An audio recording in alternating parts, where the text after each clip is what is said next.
माननीय मुख्यमंत्री जी। Thank you, धन्यवाद। आदरणीय अध्यक्ष महोदय, माननीय सभी सदस्यगण, हम सबके लिए ये बहुत ही आज गर्व की बात है कि वंदे मातरम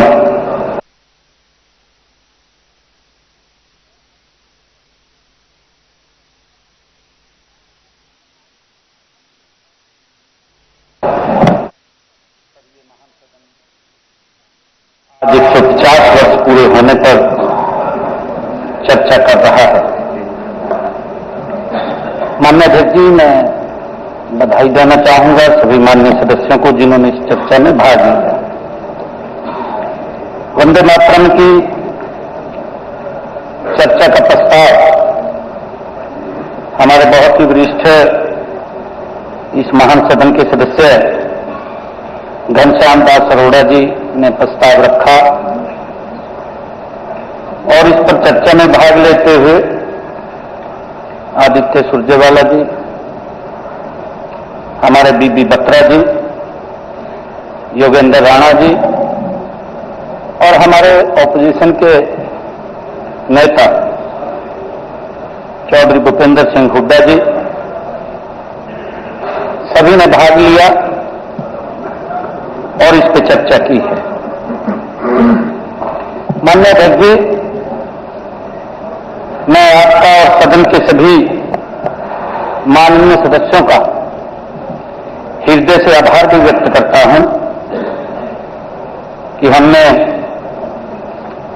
वंदे मातरम पर एक सामूहिक चर्चा का रास्ता चुना है। जैसा मैंने बताया भी है कि वंदे मातरम के 150 वर्ष पूरे हुए हैं। ये हम सब के लिए गर्व की बात है। माननीय अध्यक्ष जी, वंदे मातरम एक ऐसा मंत्र है जिसके जयघोष ने देश के आजादी के आंदोलन में एक नई ऊर्जा दी है। माननीय अध्यक्ष जी, नई प्रेरणा दी है। त्याग और तप का एक नया मार्ग वंदे मातरम ने हमें दिखाया है। माननीय अध्यक्ष जी, इस सदन में आज वंदे मातरम को याद करना हम सब के लिए ये सौभाग्य की बात है। यह चर्चा सदन की प्रतिबद्धता को प्रकट करती है, साथ ही आने वाली पीढ़ियों के लिए आजादी के उस भाव को जगाने का ये काम भी करती है। आदरणीय अध्यक्ष जी,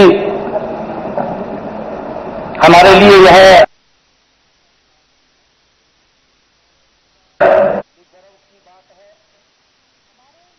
यहां वंदे मातरम के 150 वर्ष के हम सब साक्षी भी बन रहे हैं। माननीय अध्यक्ष जी,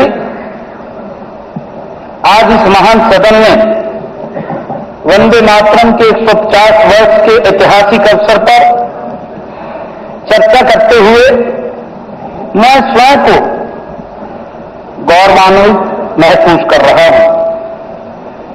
यह केवल एक चर्चा नहीं है, यह हमारे राष्ट्र की आत्मा है। माननीय अध्यक्ष जी, हमारी सांस्कृतिक चेतना है और हमारी स्वतंत्रता की तपस्वी यात्रा का ये स्मरण है। हमारे सदस्यों ने इसके ऊपर चर्चा में भाग लेते हुए अपने तरीके से इसके अंदर बात को रखा है। माननीय अध्यक्ष जी, जिस मंत्र में भारत की गुलामी की जंजीरों को तोड़ने का साहस दिया है, जिस जयघोष ने करोड़ों भारतीयों के हृदय में बलिदान, त्याग और तपस्या की अग्नि प्रज्वलित की है। माननीय अध्यक्ष जी, उस वंदे मातरम का पूर्ण स्मरण इस विधानसभा में करना हम सब के लिए, पूरे महान सदन के लिए ये सौभाग्य की बात है। माननीय अध्यक्ष जी, वंदे मातरम के 150 वर्ष केवल समय की गणना नहीं है। ये आज हम क्यों चर्चा कर रहे हैं, ये समय की गणना नहीं है माननीय अध्यक्ष जी, बल्कि यह राष्ट्र के पुनर्जागरण, उसके संघर्ष की और उसके स्वाभिमान की 150 वर्ष लंबी ये यात्रा है, गाथा है। माननीय अध्यक्ष जी, आज हम ऐसे कालखंड में खड़े हैं जब राष्ट्र अपने इतिहास। बेटा सैंपल चेक कर लिया? हाँ पापा।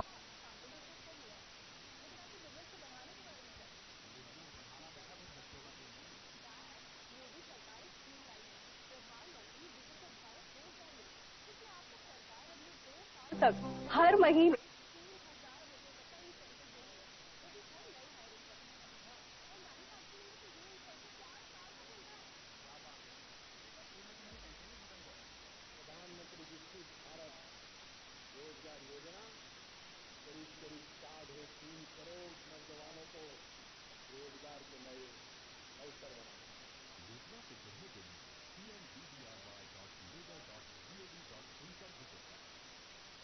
जिनकी 150वीं जयंती है, पूरा देश गर्व के साथ मना रहा है, उसको स्मरण कर रहा है।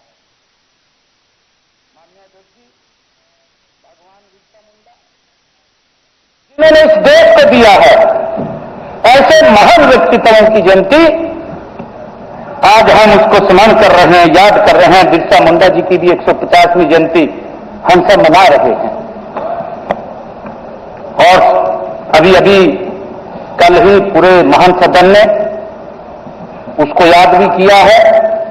1 महीने तक हमने लगातार गुरु तेग बहादुर जी के 350वें शहीदी दिवस को हमने मनाया है। ये हमारे महापुरुष हैं, आदरणीय अध्यक्ष जी, उनको श्रद्धापूर्वक हमने नमन किया है मिलकर के।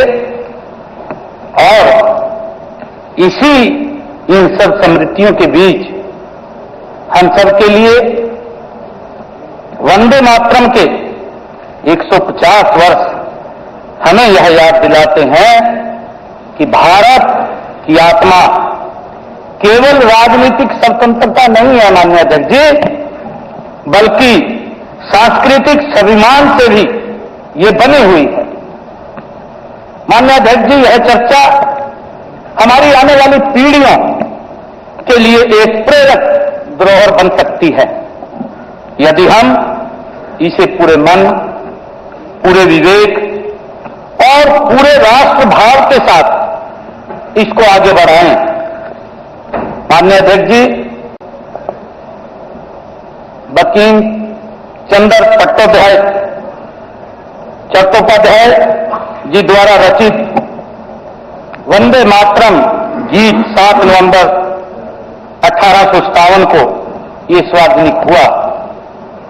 माननीय अध्यक्ष जी, इसके बाद वंदे मातरम राष्ट्रभक्ति, त्याग, राष्ट्रीय चेतना का ये प्रतीक बन गया, जिसने हमारी आजादी के आंदोलन का रास्ता माननीय अध्यक्ष जी प्रशस्त किया है। माननीय अध्यक्ष जी, हम सब जानते हैं 1907 में कलकत्ता में वंदे मातरम का अंग्रेजी अखबार शुरू हुआ, जिसके संपादक महर्षि अरविंद थे।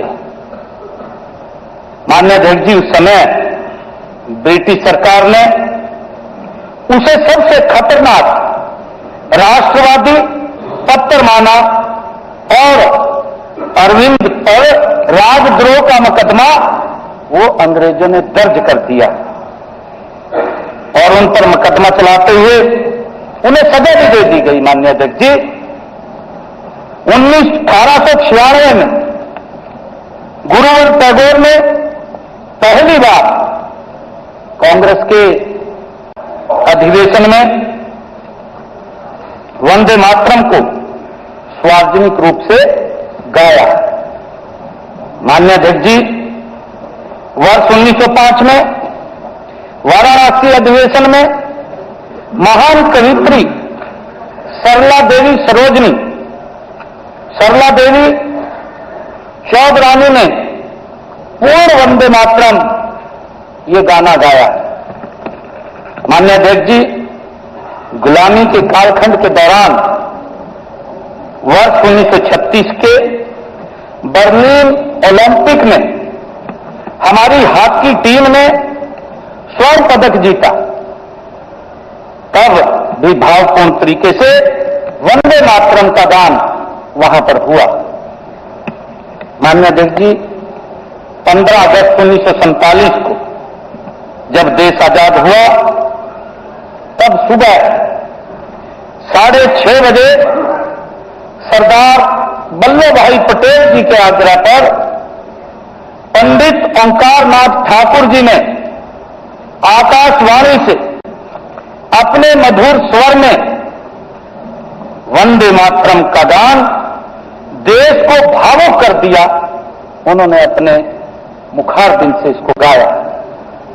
माननीय अध्यक्ष जी, 24 जनवरी 1950 को संविधान सभा की अंतिम बैठक में वंदे मातरम को राष्ट्रगान के बराबर सम्मान देते हुए राष्ट्रीय गीत घोषित किया गया।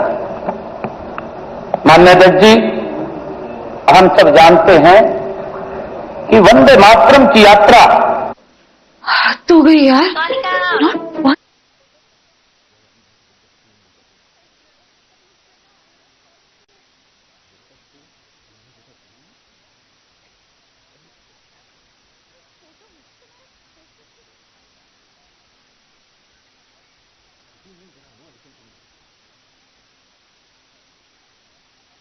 की बेड़ियों में जकड़ा हुआ था। अभी हमारे कुछ जो चर्चा में भाग ले रहे थे हमारे माननीय सदस्य, उन्होंने इस बात को लेकर के कहा कि सर्वसम्मत किया जाए, इसके ऊपर चर्चा की क्या आवश्यकता है। माननीय अध्यक्ष जी, जब वंदे मातरम के 50 वर्ष पूरे हो रहे थे, तब भारत गुलामी की बेड़ियों में जकड़ा हुआ था। हमें समय नहीं मिला मनाने का, जिस वंदे मातरम के एक बोल से लाखों युवा खड़े हो जाते थे। ऐसा प्रेरणादायी गीत, माननीय अध्यक्ष जी, जब वंदे भारत के 100 वर्ष पूरे हो रहे थे, उस समय देश में इमरजेंसी लगी हुई थी, नहीं मना पाए हम। माननीय अध्यक्ष जी, इतिहास का